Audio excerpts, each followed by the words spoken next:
Start है। नमस्कार दोस्तों, आप सभी का स्वागत है देवेंद्र क्लासेस यूट्यूब चैनल में। टॉपिक है हमारा मॉडर्न हिस्ट्री का टॉपिक है भारतीय स्वतंत्रता संग्राम का। और आज का टॉपिक है जो हमारा वो है कांग्रेस के एक अधिवेशन का। तो कांग्रेस का ये अधिवेशन काफी विवादों से भरा रहा उस समय जब हुआ था, तो इस वजह से हमेशा चर्चा में रहता है, एग्जाम्स में चर्चा में रहता है ज्यादातर। और यहाँ से पूछे जाते क्वेश्चंस, क्योंकि इसमें से कई क्वेश्चंस बन जाते हैं, है ना। बहुत सारे अधिवेशन हुए कांग्रेस के। 1885 में कांग्रेस पार्टी बनती है। 28 दिसंबर 1885 को स्थापना होने के बाद इवन 1946 आजादी से एक साल पहले 1946 तक कांग्रेस के बहुत सारे अधिवेशन हुए। एक एक साल में दो दो भी अधिवेशन हुए और किसी किसी साल में एक एक अधिवेशन भी हुआ। अधिवेशन होता था कांग्रेस पार्टी के जो सदस्य थे उनके वोटों के आधार पर। किसे वोट ज्यादा मिलेंगे तो वो जीतता था, वो अध्यक्ष बनता था, और जैसे कम मिलते थे वो हार जाता था। ऐसी प्रोसेस थी कांग्रेस में अध्यक्ष चुने जाने की, जो कि इस बार भी शायद कांग्रेस के आजाद आफ्टर इंडिपेंडेंस, अगर आजादी के बाद के इतिहास के देखें तो अभी चुनाव हुआ था कांग्रेस पार्टी में। मल्लिकार्जुन खड़गे जो कि कर्नाटक से आते हैं, दक्षिण भारत से, कांग्रेस के वरिष्ठ नेता हैं, काफी पुराने हैं। और शशि थरूर और अन्य नेताओं ने फॉर्म आवेदन किया अध्यक्ष के पद के लिए। तो वोटिंग हुई थी, कांग्रेस के ही जो सदस्यों ने वोटिंग करी, तो उसमें से वो चुनाव के आधार पर मल्लिकार्जुन खड़गे इस समय अध्यक्ष है। तो ऐसा ही देश की आजादी से पहले जब से कांग्रेस बनी, कांग्रेस का जन्म हुआ, कांग्रेस की नींव रखी गई 1885 से लेकर के अध्यक्ष पद के लिए चुनाव होता रहता था। ठीक है। तो जो भी चुनाव जीतता था व्यक्ति, वो अध्यक्ष रहता था। तो ये सबसे ज्यादा विवादों में रहा एक अधिवेशन, जो कि कई बार क्वेश्चंस पूछे जाते हैं इससे। आज मैं आपके सामने इसकी चर्चा करता हूं, इसे नोट कर लेना। इसमें से 3-4 प्रश्न हैं जो कि कहीं ना कहीं एग्जाम्स में अवश्य पूछे ही जाते हैं। तो वर्ष 1939 की बात है, कांग्रेस की एक मीटिंग, एक अधिवेशन हुआ था, है ना। त्रिपुरी बोलते हैं इसे। आगे मैं आपको बता देता हूं। देखो, शुरू करते हैं, क्लास में बने रहेंगे और नोट करते रहिए आराम से। और कोई शक समस्या हो तो आप कमेंट बॉक्स के माध्यम से अवश्य बताएंगे और चैनल को शेयर करते रहेंगे। तो पहला पॉइंट सबसे पहले मैं आपको यहाँ लिखता हूँ, वर्ष एक साल पहले से चलते हैं यहाँ से, है ना। ये 39 की बात है। वर्ष 1938 में हरिपुरा अधिवेशन, ये हरिपुरा अधिवेशन हुआ था कांग्रेस का ही, है ना। जगह का नाम हरिपुरा है, कहां पड़ती है, गुजरात में। हरिपुरा अधिवेशन की अध्यक्षता, हरिपुरा अधिवेशन की अध्यक्षता किसने करी? सुभाष चंद्र बोस जी ने। ठीक है जी, सुभाष चंद्र बोस जी ने की थी 1938 में। कांग्रेस के इतिहास में पहली बार इस वर्ष में अध्यक्ष चुने गए सुभाष चंद्र बोस। तब से कांग्रेस पार्टी बनी। कांग्रेस पार्टी के पहली बार इतिहास में, इस पॉइंट को नोट कर लेना आप, है ना, पूछा ही जाता है हमेशा, 1938 में। और जगह कौन सी है? हरिपुरा। और हरिपुरा कहां पे स्थित है, इसे नोट कर लेना आप, गुजरात में। जो हरिपुरा नामक स्थान है वो कहां पे है? गुजरात में। ठीक है, नोट कर लीजिएगा आराम से। अब 38 के बाद जब अगली साल आती है तो उसके अध्यक्ष के पद के लिए चुनाव होता है, कांग्रेस के अध्यक्ष के पद के लिए 1939 में। तो 1939 में चुनाव होता है। तो लगातार back to back Subhash Chandra Bose भी एक तरफ खड़े हुए थे और दूसरी तरफ एक व्यक्ति थे जिनका नाम था पट्टाभी सीतारामैया। सही है। तो पट्टाभी सीतारामैया ने भैया और सुभाष चंद्र बोस के मध्य में ये चुनाव होता है। पट्टाभी सीतारामैया को महात्मा गांधी जी के समर्थन से खड़ा किया गया था। उस समय यह प्रत्याशी थे गांधी जी के 1939 में। ठीक है। और इधर सुभाष चंद्र बोस थे। तो सबसे ज्यादा कांग्रेस के नेताओं ने जो समर्थन दिया, जन समर्थन दिया या वोट कह लीजिए आप, सुभाष चंद्र बोस जी को दिया। तो सुभाष चंद्र बोस अध्यक्ष चुने गए, लगातार चुने गए। कौन सी वर्ष में? 1939 में। 38 में तो बने ही, वो चुने गए हरिपुरा में, गुजरात में। उसके बाद 39 में भी चुने गए। तो चूंकि गांधी जी देश की आजादी की लड़ाई लगातार लड़ रहे थे, उससे पहले दक्षिण अफ्रीका में अच्छा खासा उनका नाम था, देश और दुनिया में उनका नाम था। 21 साल तक वहां वो आंदोलन के माध्यम से, सत्य अहिंसा के माध्यम से अपनी चीजों को मनवा करके आए। दक्षिण अफ्रीका से लौटने के बाद भारत में लगातार सफलतम रूप से अंग्रेजों से लड़ाई लड़ रहे थे। तो गांधी जी ने कहा था कि ये पट्टाभी सीतारामैया की हार नहीं है, ये मेरी हार है। तो इस चीज को लेकर के सुभाष चंद्र बोस जी ने इस्तीफा दे दिया, पद को छोड़ दिया। क्योंकि गांधी जी ने कहा कि मेरी हार है। गांधी जी तो पूरे देश को लेकर के चल रहे थे, अंग्रेजों से बात करते थे भारत की आजादी को लेकर के, भारत के संवैधानिक विचारों को लेकर के, सिद्धांतों को लेकर के, सारी चीजों को लेकर के। तो ये चीज सुभाष चंद्र बोस जी को अच्छा नहीं लगा, तो उन्होंने इस्तीफा दे दिया यहाँ से। तो यही ये वाला विवाद यहाँ पे खड़ा हो गया था।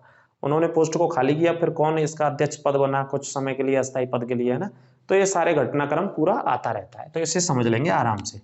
तो देखिए 1939 में त्रिपुरी, जगह का नाम हमेशा ऑप्शन में आता है, आपसे पूछा जाएगा त्रिपुरी, ब्रैकेट में लिख लीजिएगा। अब इस समय से जबलपुर बोलते हैं, वर्तमान नाम इसका क्या है, जबलपुर, और पुराना नाम था त्रिपुरी। वर्ष 1939 में त्रिपुरी जबलपुर अधिवेशन कांग्रेस के अध्यक्ष का चुनाव,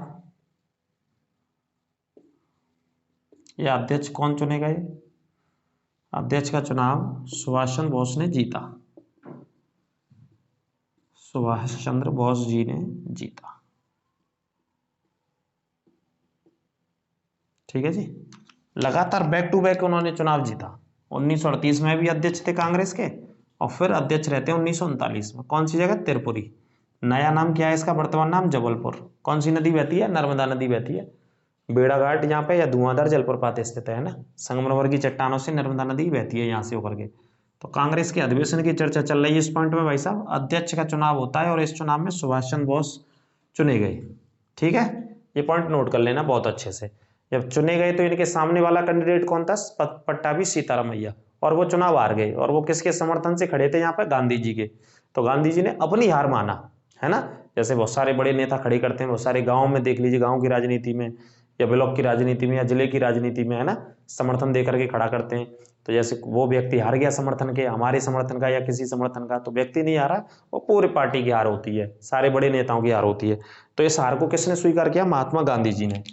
तो इसे पॉइंट में लिखेंगे 1939 में त्रिपुरी कांग्रेस के अध्यक्ष चुनाव में अध्यक्ष चुनाव में पट्टाभी, नाम लिख लेना, पट्टाभी सीतारमैया, पट्टाभी सीतारमैया को सुभाष चंद्र बोस ने हराया, बोस ने हराया था। ठीक है, ये पॉइंट अच्छे से नोट कर लो, किसने हरा दिया, सुभाष चंद्र बोस ने हराया था, है ना। ये दोनों लोग खड़े हुए थे इस चुनाव में। हारने वाले कैंडिडेट का नाम पट्टाभी सीतारमैया, इसे नोट कर लेना। और जीतने वाले व्यक्ति का नाम सुभाष चंद्र बोस जी, जो लगातार जीते, है ना। 1938 में भी जीते, दूसरी बार 1939 में चुनाव जीते यहाँ पे, है ना। पॉपुलरिटी थी जनता के बीच में, कांग्रेस के नेताओं के बीच में। तो यहीं पर गांधी जी ने बोला था, है ना, महात्मा, अगला पॉइंट लिख लेना, महात्मा गांधी जी ने किसकी हार बताया, अपनी हार। महात्मा गांधी जी ने पट्टाभी सीतारमैया की हार को अपनी हार बताया था। ठीक है, अपनी हार बताया था, ये नोट कर लेना, अंडरलाइन कर लेना। गांधी जी ने जिम्मेदारी ले ली सब हार की। गांधी जी ने कहा कि भाई साहब ये व्यक्ति नहीं आ रहे। कौन से व्यक्ति नहीं आ रहे, पट्टाभी सीतारमैया नहीं आ रहे, हम आ रहे हैं। ठीक है, महात्मा गांधी जी ने जिम्मेदारी इसकी ले ली, इस पॉइंट को आप याद रखना। आगे बात करते हैं अगले पॉइंट पे। नेक्स्ट पॉइंट, जैसी जिम्मेदारी ली महात्मा गांधी जी ने कि भैया हम आ रहे हैं, इसको पट्टाभी सीतारमैया नहीं आ रहा, हमारे द्वारा खड़ा हुआ व्यक्ति था वो, तो जो इलेक्शन लड़ रहा था, चुनाव लड़ रहा था। तो जैसे ही उन्होंने जिम्मेदारी ली तो सुभाष चंद्र बोस को जो बात अच्छी नहीं लगी, क्योंकि गांधी जी पूरा लीडर कर रहे थे, नेतृत्व करता थे भारत को आज़ादी को लेकर के, बार बार जेल जा रहे थे, जेल सुभाष चंद्र बोस भी जा रहे थे, सुभाष चंद्र बोस भी लीडर कर रहे थे। तो उनको ये चीज़ ठीक नहीं लगी, तो उन्होंने इस्तीफा दे दिया, पद को ही छोड़ दिया इस बात के बाद, है ना। तो पॉइंट लिख लेंगे आगे इस तरफ, सुभाष चंद्र बोस ने 1939 में कांग्रेस के पद से,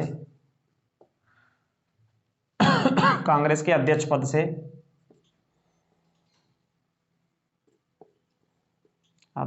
से क्या दे दिया, इस्तीफा दे दिया। ठीक है जी, इस्तीफा दे दिया, इस पॉइंट को नोट कर लेना। 1939 में अगला पॉइंट लिखेंगे। 1939 में अगर इस्तीफा दे दिया तो पद खाली हो गया, सीट खाली हो गया, कोई ना कोई तो अध्यक्ष बनाना चाहिए। तो फिर एक इनकी जगह पे एक व्यक्ति लाए गए, एक अध्यक्ष बनाए गए, जिनका नाम था डॉक्टर राजेंद्र प्रसाद जी को बनाया गया, है ना। तो डॉक्टर प्रसाद को सुभाष चंद्र बोस की जगह नया अध्यक्ष बनाया गया। तो 1939 में सुभाष चंद्र बोस की जगह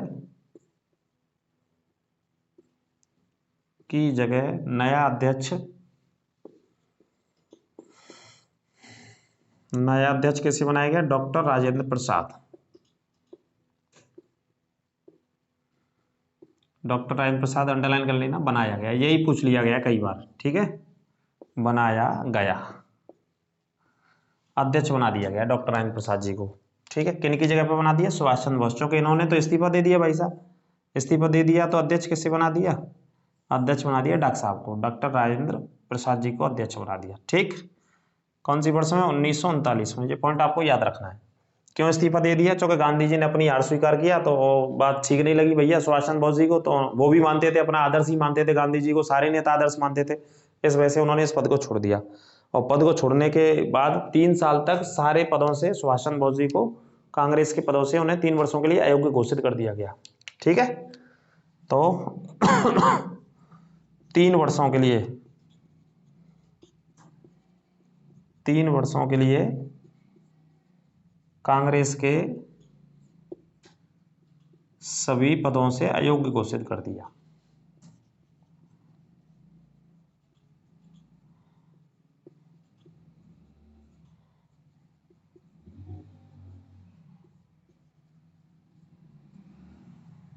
ठीक है, सुभाष चंद्र बोस जी को 3 सालों के लिए अयोग्य और घोषित कर दिया भाई साहब कांग्रेस वालों ने। एक तो उन्होंने इस्तीफा दिया था, अयोग्य इसी वजह से कर दिया कि उन्होंने अपने हिसाब से इस्तीफा दे दिया था कांग्रेस के अध्यक्ष चुने जाने के बाद भी, है ना। तो इस वजह से 3 साल के लिए अयोग्य घोषित उनको कर दिया गया। आगे बात करते हैं अगले पॉइंट पे। देखिए इसके बाद क्या हुआ। फिर सुभाष चंद्र बोस ने एक पार्टी बना ली भाई साहब अपनी नई। सुभाष चंद्र बोस ने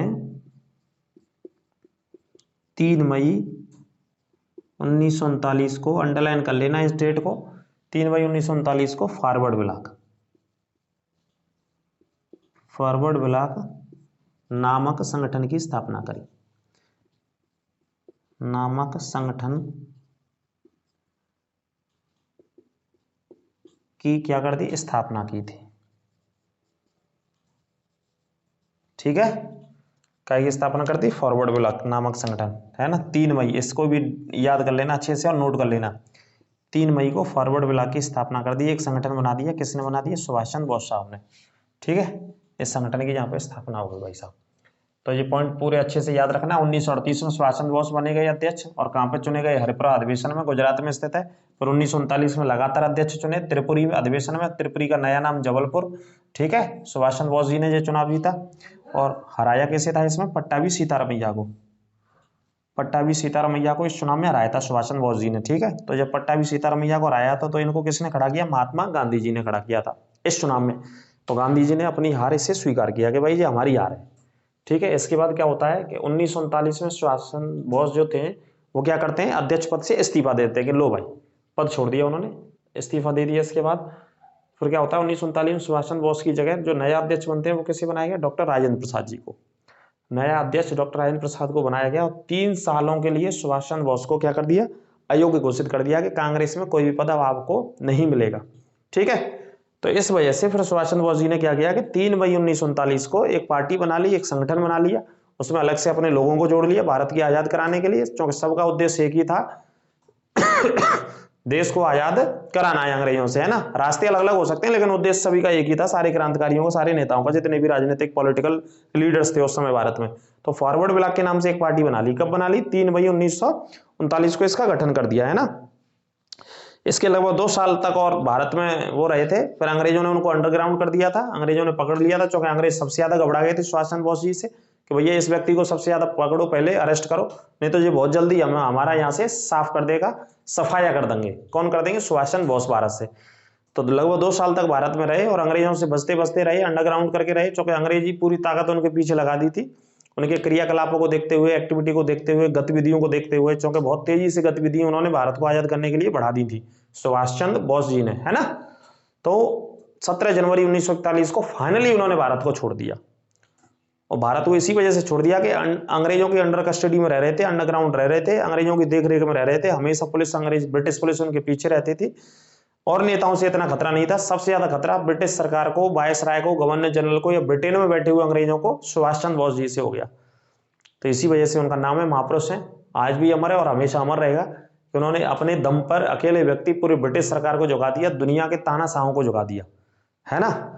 हिटलर से भी मिले थे वो जर्मनी में सेकेंड वर्ल्ड वॉर के समय, क्योंकि सेकेंड वर्ल्ड वॉर चल रहा था 1939 से शुरू हुआ, 45 तक चला। 41 में सुभाष चंद्र बोस ने भारत छोड़ा था, 17 जनवरी 1941 को।